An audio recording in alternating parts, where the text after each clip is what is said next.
आज हम आपको दर्शन कराएंगे मां स्कंद माता के। नवरात्रि का 5वां दिन मां दुर्गा के इस स्वरूप को समर्पित होता है।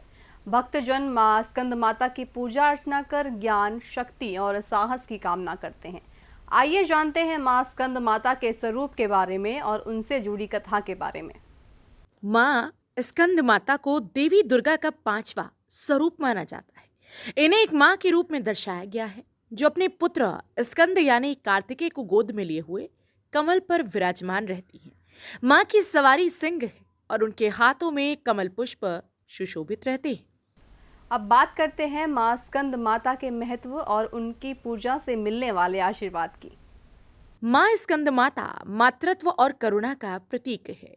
माना जाता है कि उनकी पूजा से बुद्धि और विवेक की प्राप्ति होती है, विचारों में स्पष्टता आती है और जीवन की कठिनाइयों पर विजय मिलती है।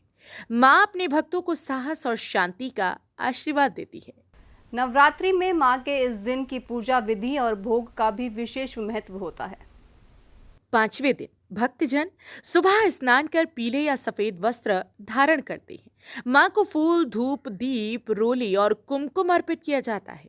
भोग के रूप में केले और केले से बनी खीर माँ को अर्पित की जाती है। भक्त ओम देवी स्कंद माताय नमः मंत्र का जाप करते हैं और घी के दीपक से आरती उतारते हैं। मां स्कंद माता से जुड़ा एक पौराणिक प्रसंग जो उनके स्वरूप की महिमा को और गहरा कर देता है। कहा जाता है कि तारकासुर नामक राक्षस देवताओं को सताने लगा था।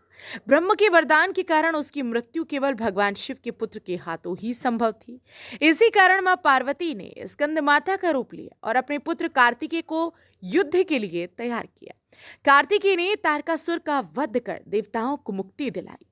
देश भर में मां स्कंद माता के कई प्रसिद्ध मंदिर हैं जहां नवरात्रि का विशेष महत्व और पूजा अर्चना होती है। वाराणसी का बागेश्वरी देवी मंदिर, विदिशा का स्कंद माता मंदिर, अजमेर का मां जगदम्बा मंदिर और कानपुर का ककवन मंदिर मां स्कंद माता की भक्ति के प्रमुख केंद्र हैं। नवरात्रि में यहाँ विशेष झांकियां और आरतियां होती हैं, जहां हजारों भक्त दर्शन के लिए उमड़ते हैं। तो आज आपने दर्शन किए मां स्कंद माता के। कल हम आपको नवरात्रि के छठे दिन मां कात्यायनी के दर्शन कराएंगे। तब तक के लिए आप सभी को जय माता दी।